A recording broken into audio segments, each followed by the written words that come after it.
I was the first in my family to graduate from college, and I did what any college graduate would do.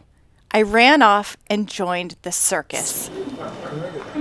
I was the kid who liked to climb to the top of a tree and put on a grocery bag over my shoulder and jump out. I wanted to fly. So becoming an acrobat at SeaWorld was a dream come true. Cirque de la Mer, Circus of the Sea. I was an acrobat that would climb these poles, Chinese poles, and I would get launched off a giant swing set 30 feet in the air before I landed in the water. It was amazing. Adrenaline rush every day. I lived in San Diego. The sun, beach, beautiful. And I was living my dream. I was getting paid to fly. So everything was going wonderfully until one morning I got out of bed and fell. I felt like my legs were like how your foot falls asleep, that tingly feeling. And soon it became excruciating and I wasn't able to move. So I was taken to the hospital, and after 3 days in the ICU, a doctor came in and said, Danny, you're not going to perform again. We're not sure you're going to walk again, and you're lucky to be alive. I found out that I had 3 gram-negative bacterial infection in my bloodstream, and it lodged into my sacroiliac joint and made me paralyzed. And these were all bacteria you would typically find in sewage that came from the water at my show. So I had really wished, honestly, that if I couldn't perform anymore, that the bacteria had just killed me. I was able to slightly move my right leg before I left the hospital so I could use a walker. And I can kind of scoot along, and honestly, I spent most of the time lying on my parents' couch taking tons of pain pills. I was in pain, but mostly just to sleep the day away. I felt like everything was taken from me. My apartment in San Diego was gone, my job was gone, my degree was in physical education. Like, what was the point? I wish this stupid bacteria had just killed me. I felt so useless. But a year prior, a dear friend of mine, Kelly, was diagnosed with terminal stage 4 colon cancer. She came to see me at the show. And a month after I got out of the hospital, she came to see me at my house. I was bent over, I opened the door with my walker, and she stood there and was like, Danny, I can't believe this happened to you. It's so unfair. My friend who had a death sentence was telling me that it was unfair that I couldn't walk. I felt like such a jerk. I realized that while my situation wasn't ideal, at least I had a chance to do something different, to have a do-over at my life. So I decided to get moving. I asked my mom to drive me to the gym every day with my walker. I'd sit on the recumbent bikes and I would just push my legs around. And within a year, I had the strength to walk again. And 2 years later, I ran my first and probably last marathon. I officially made the most of my do-over. So I'd like to know, how many of you have ever had to start over? Moving to a new state, a job, breakup, and how many maybe more than once?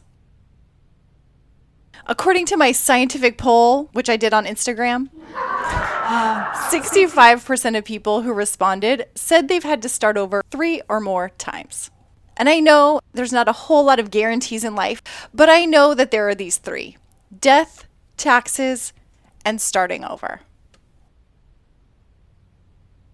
Life is a lot like the game Chutes and Ladders. Remember this game? You spin the wheel, leave it all to chance, and you land on a square, and if you're lucky, you get to take a ladder up to the top. And if you're not so lucky, you got to take one of those slides all the way back down. Now, have you ever played a game with a kid? Not just this game, any game. If they land like on the bad one, they're like, let me get a do-over, let me get a do-over. They don't want to go back to the beginning. They know that starting over feels like a punishment. It sucks. You have to go back to the beginning. You're at the start. Everyone's getting so far ahead, you'll never catch up. But if you get a do-over, then you have a chance to maybe get something better. Now, we all have things that don't go according to plan in life. A teenage pregnancy, a bacterial infection that leaves you paralyzed, a bankruptcy, moving to a new state, a breakup with your business partner, your husband having an affair, moving to a state again, going through another bankruptcy, going through a divorce, having your dogs die, 2 of them 8 months apart, pets with their heads falling off, and everything in 2020 being canceled, and then your mom having a brain tumor and you becoming her caretaker. Just one of those things could be a setback for any one of us. You put that all together, you have my life. I've had to start over so many times. My friends started to call me Do-Over Danny. Everyone loves a good comeback story, except when you're the one in it. But I've had many people tell me that I'm one of the most resilient people they know. And I appreciate that, but I know it's not resilience.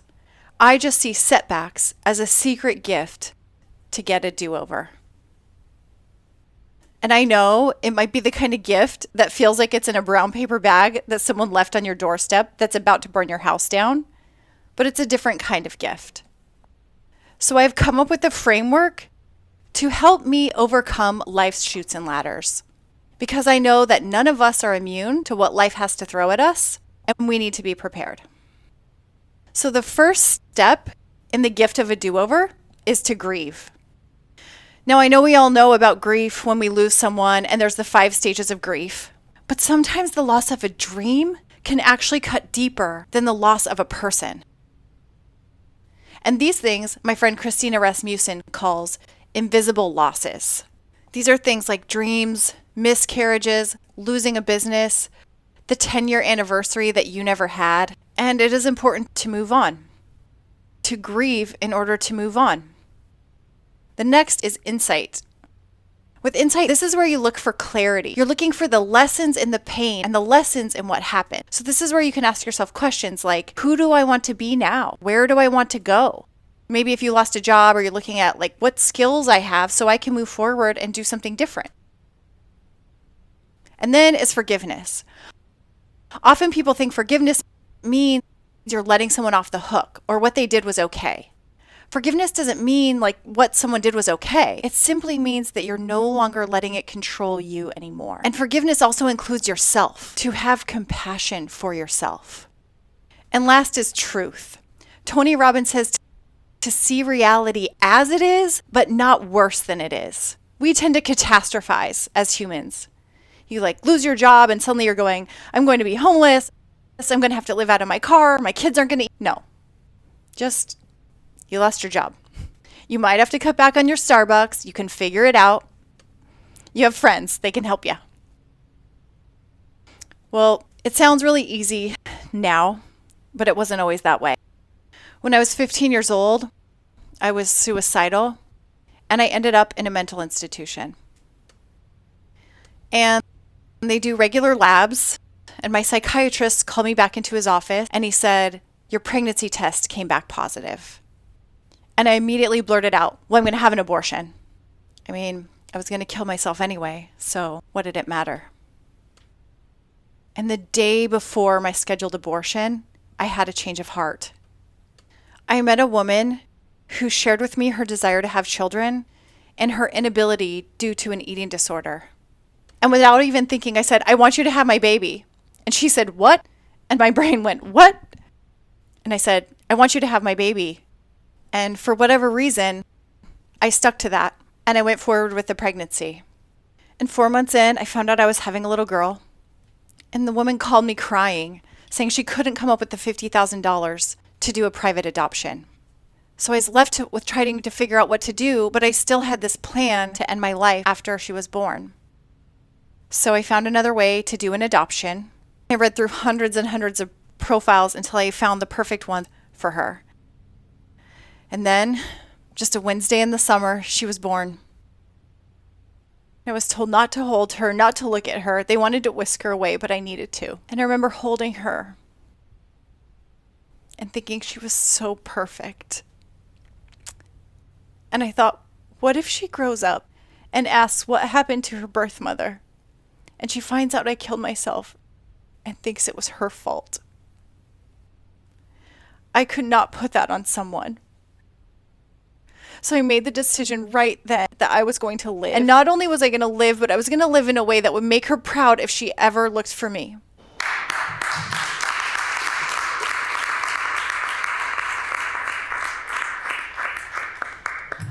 And that was my first real second chance, my first real do-over.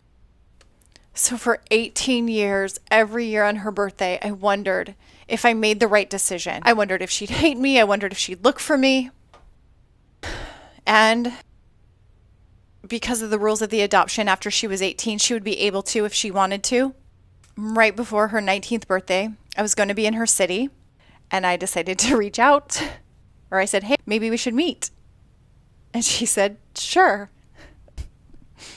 So we decided to meet in IHOP in the middle of the day. Nothing at all like the fantasies I had my whole life of like the airport and the balloons. And I was so nervous. I didn't want to get out of the car. I asked my husband, do I hug her? And he's like, yeah, just don't make it a creepy hug. What is a creepy hug? Oh my gosh. So I went to the IHOP. I sat in the corner and I waited. I was looking down at my phone and I heard, hey there. And I looked up. I had seen pictures of her, but I had never heard her voice. I stood up and I hugged her, really careful not to make it creepy.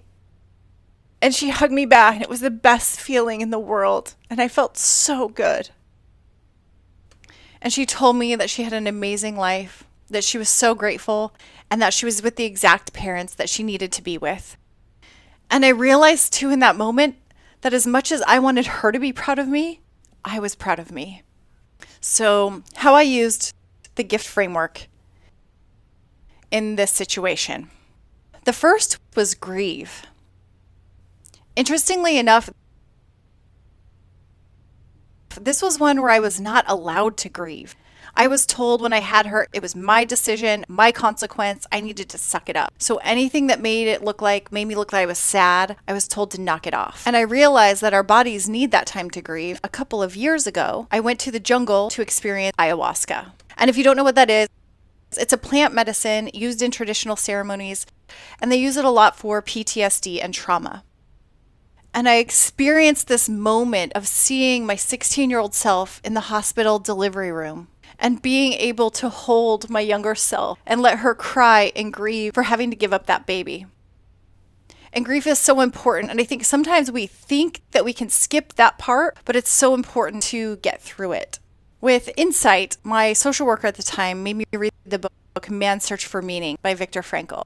He's a Holocaust survivor, and he said, everything can be taken from a man but one thing, the last of the human freedoms, to choose one's attitude in any given set of circumstances, to choose one's own way. And this was such a lesson for me because I realized at that time I had a choice in my attitude of what was happening. And I had a choice to see, instead of my daughter's life being the end of the world, it was a new life for me as well. And then forgiveness. This one was tough.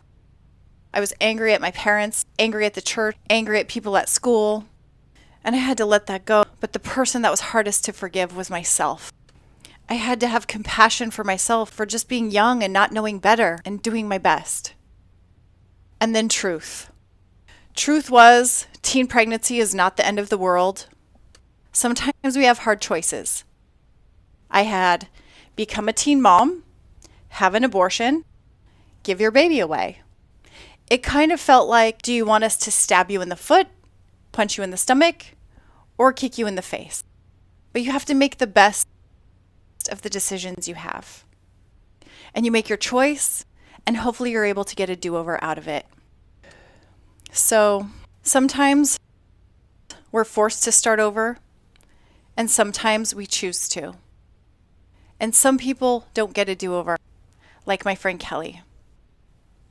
So I hope you remember that should you ever get the chance to start over, that you remember that there's a gift in a do-over should you choose to take it.